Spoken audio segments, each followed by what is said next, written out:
होती। भारत में कई लोग कॉन्ट्रैक्ट पर काम करते हैं, कई जगह इनका शोषण भी होता है और इसकी वजह है अपने अधिकारों की जानकारी न होना। आज हम बात करेंगे कॉन्ट्रैक्ट वर्कर्स के अधिकारों के बारे में। तो पहले आज हम जानेंगे कौन होते हैं कॉन्ट्रैक्ट वर्कर, कॉन्ट्रैक्ट वर्कर के लिए क्या है नियम, कॉन्ट्रैक्ट वर्कर के क्या है अधिकार, क्या कॉन्ट्रैक्टर वर्कर को मिलता है पीएफ। ये कुछ ऐसे बुनियादी सवाल है जो हर कॉन्ट्रैक्ट वर्कर को जानना बेहद जरूरी है। तो इसलिए सबसे पहले मनीष जी, हम हर एक ऑर्गेनाइजेशन में देखते हैं, बड़े ऑर्गेनाइजेशन, छोटे लेवल पर और अपने इर्द गिर्द हर जगह कॉन्ट्रैक्ट वर्कर्स की तादाद बहुत ज्यादा है, लेकिन उनके अधिकार क्या है और उनको क्या पता है उनके अधिकार क्या है, ये जानना बेहद जरूरी है। सबसे पहले एक बेसिक मैं आपसे जानकारी चाहती हूँ कि कॉन्ट्रैक्ट वर्कर क्या होते हैं, उनको कैसे डिफाइन किया गया है। देखिए, जो आपने देखा होगा किसी भी बड़ी ऑर्गेनाइजेशन में आमतौर पर security guard, housekeeping, maintenance, kitchen, this canteen services और इस तरह के बहुत सारे ऐसे सर्विस एम्प्लॉयज होते हैं जो एक्चुअली उस कंपनी के एम्प्लॉय नहीं होते, लेकिन एम्प्लॉय की तरह ही डेडिकेटेडली काम करते हैं। ये वो एम्प्लॉय हैं जिनको किसी कॉन्ट्रैक्ट के द्वारा एम्प्लॉयर ने एक दूसरी कंपनी से हायर किया है। इसका मतलब ये हुआ कि जहां जैसे मुझे कुछ लोगों की आवश्यकता है और मैंने किसी मैन पावर प्रोवाइडर कंपनी को एंगेज किया और उन्होंने मेरे को 10 आदमी भेज दिए और वो मेरे यहाँ जो मैं काम उनको दे रहा हूँ वो काम कर रहे हैं, तो चूंकि वो मेरे एम्प्लॉय नहीं है, मेरे और उन व्यक्तियों के बीच एम्प्लॉयर एम्प्लॉय का रिलेशन नहीं है, लेकिन जिस व्यक्ति को मैंने कॉन्ट्रैक्ट दिया है, जिस कंपनी को कॉन्ट्रैक्ट दिया है, वो उनका एम्प्लॉय है, तो ऐसे व्यक्तियों को मेरे यहाँ कॉन्ट्रैक्ट वर्कर कहा जाएगा। इनको हम आउटसोर्स वर्कर भी कह सकते हैं। जनरली जो लोग कहें कि मैं आउटसोर्सिंग पर जॉब करता हूं, तो इसका मतलब है कि वह कॉन्ट्रैक्ट पर काम कर रहा है, वो कॉन्ट्रैक्ट वर्कर है। कॉन्ट्रैक्ट वर्कर की एक परिभाषा है जिसको बहुत अच्छे से बताया मनीष जी ने। मनीष जी, कॉन्ट्रैक्ट वर्कर्स के लिए कानून की जरूरत कब आन पड़ी, या हम ये कह सकते हैं कि कॉन्ट्रैक्ट वर्कर के लिए जो कानून है वो कब का है और इसमें क्या बातें कही गई है। देखिए, आजादी के बाद लगातार कई कानून बनते गए, उनमें लेबर रिफॉर्म सबसे इम्पोर्टेंट कानून थे। हुआ यूं कि जब लगातार लोगों ने अपने यहाँ एम्प्लॉय न रखकर, चूंकि उन दिनों जब पीएफ और ईएसआई लगने शुरू हुए तो लोगों ने ईएसआई से बचने के लिए पीएफ, ईएसआई, ग्रेच्युटी और बोनस, इन सब से बचने के लिए ऐसी एजेंसीज को हायर करना शुरू किया जो कॉन्ट्रैक्ट पर लेबर प्रोवाइड कर सकती थी और उनको सैलरी देना प्रारंभ कर दिया। और ये लोग छोटे छोटे ऑर्गेनाइजेशन होते थे, पीएफ और ईएसआई में कवर होने के बावजूद ये लोग उनका पीएफ और ईएसआई न काटते थे न कंट्रीब्यूट करते थे। तो इन बड़े कानूनों का जो बेसिक लाभ था वो ऐसे कर्मचारियों को नहीं मिल पाता था। इसके अलावा और भी कई फैसिलिटीज वर्कर्स को, कॉन्ट्रैक्ट वर्कर्स को भी मिले जो कि फैक्ट्रीज एक्ट में अवेलेबल थी, उनको भी मिल जाए, ऐसी व्यवस्था करने के लिए 1970 में एक कानून को बनाया गया जिसका नाम था contract labour regulation and abolition act 1970। इस कानून में कई सारे बेनिफिट कॉन्ट्रैक्ट वर्कर्स के लिए लगाए गए। तो इस प्रकार ये कानून अस्तित्व में आया और उनके हितों की रक्षा होनी प्रारंभ हुई। ये बहुत जरूरी जानकारी आपने दी है मनीष जी कि कॉन्ट्रैक्ट वर्कर के लिए जो कानून है वो क्या कहता है और उनके हितों की रक्षा के लिए कानून में क्या अहम बातें कही गई हैं जो कई बार कॉन्ट्रैक्ट वर्कर्स को खुद पता नहीं होती है और ये जानना उनके लिए बेहद जरूरी है।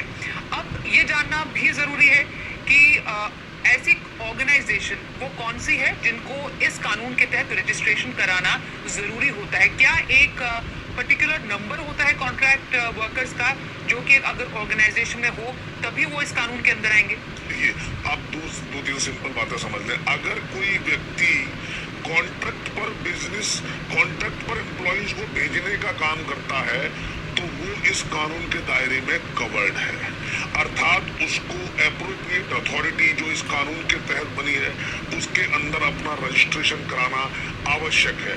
अगर वो रजिस्ट्रेशन नहीं कराएगा तो वो इस बिजनेस को नहीं कर पाएगा, अर्थात कॉन्ट्रैक्ट पर आगे मैन पावर सर्विसेज का अरेंजमेंट नहीं कर सकता। तो मूलभूत बात यह है कि आपको सबसे पहले एक रजिस्ट्रेशन लेने की आवश्यकता है जो कि इसकी एप्रोप्रिएट अथॉरिटी आपको दे देगी। वहाँ रजिस्ट्रेशन लेने के बाद आपको उनका रिकॉर्ड मेंटेन करना है, उनका रजिस्टर मेंटेन करना है और उनको मिनिमम वेजेज एक्ट के आधार पर जो उस स्टेट में लागू है और पेमेंट ऑफ वेजेज के रूल, ये सारे रूल अप्लाई करने हैं और उनको उनकी मजदूरी समय पर देनी है, ये उसकी जिम्मेवारी है। इसके अलावा अब ऐसे मैन पावर अगर किसी और एम्प्लॉयर के यहाँ ज्वाइन करती है और अगर वहां पर पीएफ, ईएसआई आदि कानून एप्लीकेबल होते हैं तो फिर चाहे कॉन्ट्रैक्टर एम्प्लॉयर के यहाँ पीएफ और ईएसआई लगते हो या ना लगते हो, उनको भी पीएफ और ईएसआई में रजिस्ट्रेशन कराना होगा और ऐसे एम्प्लॉइज को पीएफ और ईएसआई काटना पड़ेगा कि मानो कि वो प्रिंसिपल के एम्प्लॉयर ना होकर कॉन्ट्रैक्ट के एम्प्लॉई हैं। ओके, तो बेसिकली जो सामाजिक सुरक्षा योजनाएं हैं उनका जो एक हक है वो जरूरी है कि कॉन्ट्रैक्ट वर्कर्स को भी मिले, और अगर आपको एज अ कॉन्ट्रैक्ट वर्कर इसकी पूरी जानकारी है तो आपको अपना ये जो हक है वो लेने का पूरा अधिकार है। कई बार जानकारी न होने के चलते आप इसको पूरी तरह नहीं ले पाते हैं। अब ये भी जानना जरूरी है कि क्या कभी ऐसा होता है कि कुछ जो कंपनीज हैं या ऑर्गेनाइजेशन है अपने यहाँ पर काम करने वाले कॉन्ट्रैक्ट वर्कर्स की सही जानकारी नहीं देते हैं। दूसरी बात, अगर ये जानकारी नहीं देते हैं सही तो उसकी वजह क्या होती है और क्या इसको न करने पर कोई सजा भी या दंड का प्रावधान भी है? देखिए, सबसे पॉपुलर जो माल प्रैक्टिस है इस संबंध में कि लोग क्या करते हैं, ऐसे सप्लायर, ऐसे मैन पावर सप्लायर्स आमतौर पर वर्कर्स को ये सब बातें बताते ही नहीं है कि आपकी सुविधा के लिए ये कानून है, और उनको किसी सोसाइटी में, अपार्टमेंट में, इंडस्ट्रियल हाउस में, फैक्ट्रीज में जॉब के लिए भेज देते हैं और उनका ना पीएफ काटते हैं, उनका भी पीएफ नहीं काटते और उनको पीएफ उनका कंट्रीब्यूट भी नहीं करते। इसी तरीके से ईएसआई का भी कंट्रीब्यूशन नहीं करते। तो इस तरीके से जैसा कि आपने कहा था, सामाजिक सुरक्षा की कड़ी में ये लोग, महत्वपूर्ण लोग जो कि गरीब तबके के लोग हैं, ये इस सर्कल से बाहर हो जाते हैं, इनको पीएफ और ईएसआई का बेनिफिट नहीं मिलता।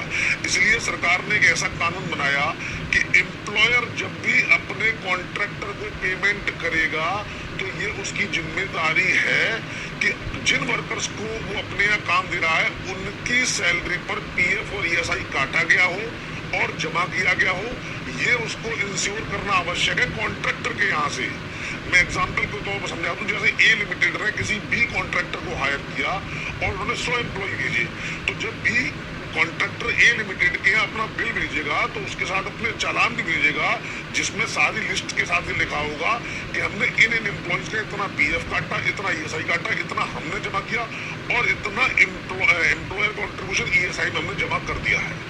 कॉन्ट्रैक्टर के पास ये अधिकार है ये पैसा अपने प्रिंसिपल एम्प्लॉयर से रिकवर करने का कि भाई ये मेरी सैलरी और ये मैंने इनका पीएफ और ईएसआई कंट्रीब्यूशन किया हुआ है। तो एक प्रैक्टिस तो ये कि बताते ही नहीं, तो रजिस्ट्रेशन करते नहीं, तो पीएफ और ईएसआई का नुकसान उन एम्प्लॉइज का हो जाता है। दूसरी बात यह है कि ये लोग उसको बोनस भी नहीं देते हैं, जबकि पेमेंट ऑफ बोनस एक्ट 1965 के अनुसार इन एम्प्लॉइज को बोनस मिलने का भी हक है। और ऐसे चालाक कॉन्ट्रैक्टर एम्प्लॉयर से तो बोनस वसूल कर लेते हैं लेकिन एम्प्लॉय को उसका बोनस नहीं पहुंचाते हैं। इसमें एक और बात कहता हूं, ऐसी तीसरी बड़ी बात जो कॉन्ट्रैक्टर चालाकी से छुपा जाते हैं वो ये कि 8 घंटे की ड्यूटी के नाम पर 12 घंटे की ड्यूटी करा दी जाती है। आप देखिए किसी भी जगह, चाहे वो फैक्ट्रियां हो या रेजिडेंशियल यूनिट्स हो, 12-12 घंटे के सिक्योरिटी गार्ड मेंटेनेंस के लोग काम करते हैं और उनके कॉन्ट्रैक्टर कंपनी से 8 घंटे की सैलरी का 1.5 गुना अर्थात 12 घंटे की सैलरी का पैसा ले लेते हैं, लेकिन उस कर्मचारी को पैसा मात्र 8 घंटे की दिहाड़ी का दिया जाता है। ये एक बहुत बड़ी चीटिंग है। मेरे सारे वर्कर भाइयों को, कॉन्ट्रैक्ट वर्कर भाइयों को ये सब पता रहना चाहिए और वो अपने अधिकार को जाने और अपने कॉन्ट्रैक्टर से पड़ताल करें कि साहब हम अगर 12 घंटे की ड्यूटी करते हैं तो 12 घंटे का पेमेंट हमें मिलना चाहिए और ये हमारा अधिकार है। और आपको बता दूं, इसमें भी बोनस और पीएफ ये सही सब भी 1.5 गुना हो जाएगा। तो जो बोनस आपका एक महीने में एक दिहाड़ी पर बनेगा, अगर आप 12 घंटे की ड्यूटी करते हैं तो आपको 1.5 दिहाड़ी का बोनस भी मिलेगा।